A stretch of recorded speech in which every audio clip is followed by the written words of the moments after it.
This is Justice League of America 172. It is part 2 of that murder mystery one. And look, Batman has solved the case. And he's pointing at the culprit, at the murderer. And he's saying, you did it, you're the murderer, you. But the actual murderer is behind him on this cover. So, turns out Batman isn't that great a detective. The story is that the original Mr. Terrificals, the rubbish white version, he was killed on the Justice League satellite, and it seems that one of the heroes is the murderer.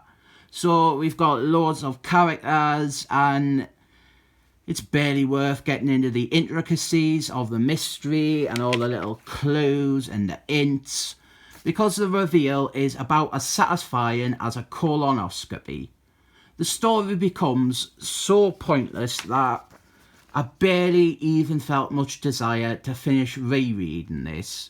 And I definitely am going to struggle to think of anything worthwhile to say about it. Well, that is pretty, I suppose. Dr. Fate and the two Green Lanterns, they are sealing up the satellite so that the killer cannot flee.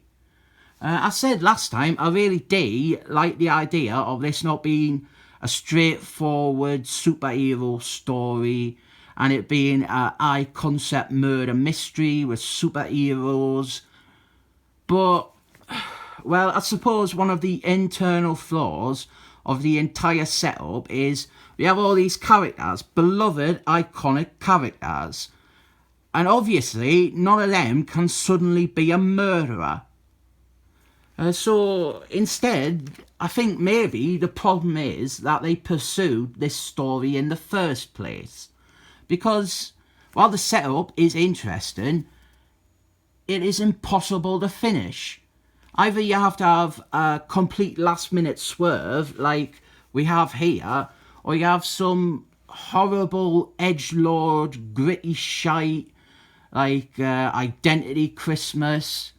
There's an advert there for the comic you have. I love when they do that. But yeah, with the twist, a lot of this comic comes across as aimlessly standing around and padding out the page count until it gets to the third act when it can finally tell us who did it. And the twist just isn't worth it. It turns out that the guilty person is actually no one really, because there is a baddie who possessed one of them to do the murder. And the murderer is the Flask, the original one, the one with a funny hat. Except it's not him because he was being mind controlled by an evil supervillain. That made him kill Mr. Terrificals. Really, really rubbish. There he is there, the baddie. I bet you didn't see that one coming because it's a fucking last minute arse pull. And even if you greet this reveal with open arms to see what they do with the Justice League fighting against someone who can possess any of them, well, even that is disappointing. The Spectre issue that builds on this story, Spectre 54, the one that I reviewed, that actually does a much better job at telling that sort of story. Weirdly, the Spectre, he isn't even in this one, despite this story being followed up on in his book 20 years later. And it ends with the baddie succeeding and not being stopped, and the heroes achieving no victory.